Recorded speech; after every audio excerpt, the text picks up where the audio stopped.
guys, Rocket Science here. Today I'm going to show you how to build the most overpowered Munlander. Now, of course, this video is going to be a couple minutes long. That's because we're just building the lander, and I'm sadly going to have to use cheats to get on the moon so I can show you how it works. And this is fairly simple to make. What we're going to start with is this lander can here. We're going to get focused in on that. And this is where we kind of use clipping here. So we're going to go into fuel tanks. We're going to take this FLT200 and we're going to pop on a spark liquid fuel engine. Now if we open up our meters per second on this here, it's 1,119 on Kerbin's surface. But if we show the thrust weight ratio, it's 0.88, which is actually kind of high for a rocket like this, but it had the thrust weight ratio has to be more than 1 for it to actually get off the ground.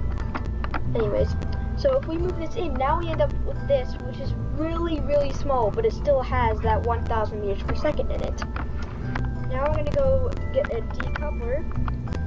Now, if you want this to work really well, do not use that other decoupler, the separator, because those things are really heavy and they can just take up a lot. Now, I want to make this as compact as possible, so what I can do is I can actually move this assembly further in, then move the separator up a little bit.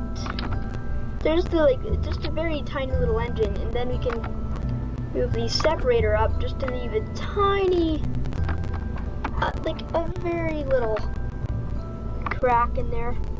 That should do. Okay. Now we're going to go grab another FLT200. I think we're actually using a FLT100. I can't remember. Wait, are we in fuel tanks?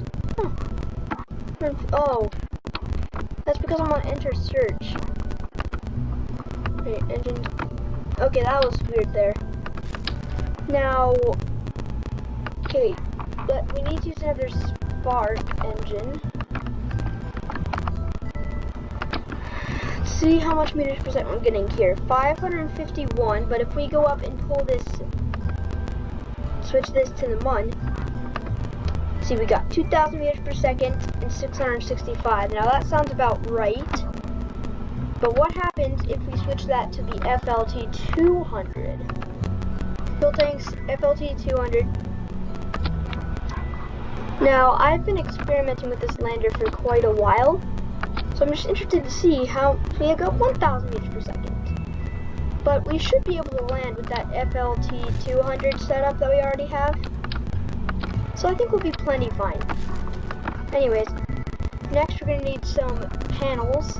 Just search up panel in the top, and then take this 1x1 structural panel, and we need, I think it should be 6. Then we're going to hit D to rotate them. Get them oriented right. And since we have offset, I can maneuver them around so they're fairly straight. I think this should work because they're placed in the bottom, so they shouldn't glitch like they did last time. Alright, now this is the thing about this lander. This is so small. I mean, it's just unbelievable how small this lander is. I mean, most landers are just, you know, different. Just surprising how good this lander can be, because this is so lightweight. Now, I've seen a lot of other Munlanders, and none of them have been this good. I mean, so small and stuff like that. It's just shocking how small this thing can be, right? Okay, so we gotta place the stocking port, and that's pretty much it. I mean, there's nothing else to it. This is the lander. And now if we go to launch. Now, this lander though is so good that let's say we have a failure with the main rocket, if we put a heat shield on it, we can actually return this to Kerbin just using that top stage. That's how powerful it is. Actually, we could split that in half and save a lot of fuel, but you know, you can't be too safe. And this is just so.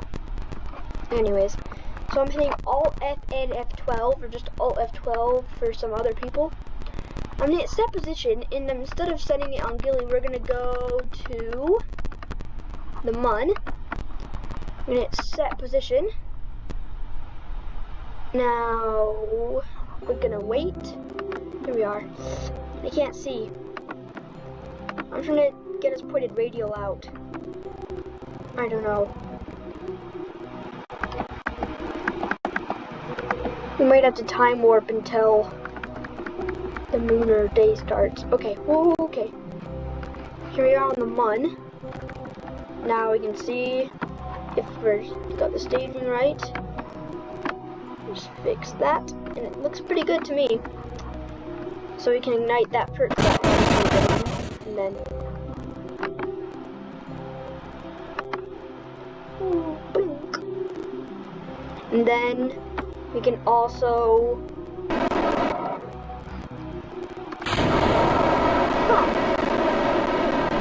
okay, well, there we go. I just didn't get the staging right. Oh, okay. I think we get port jet back to the surface. Who's that?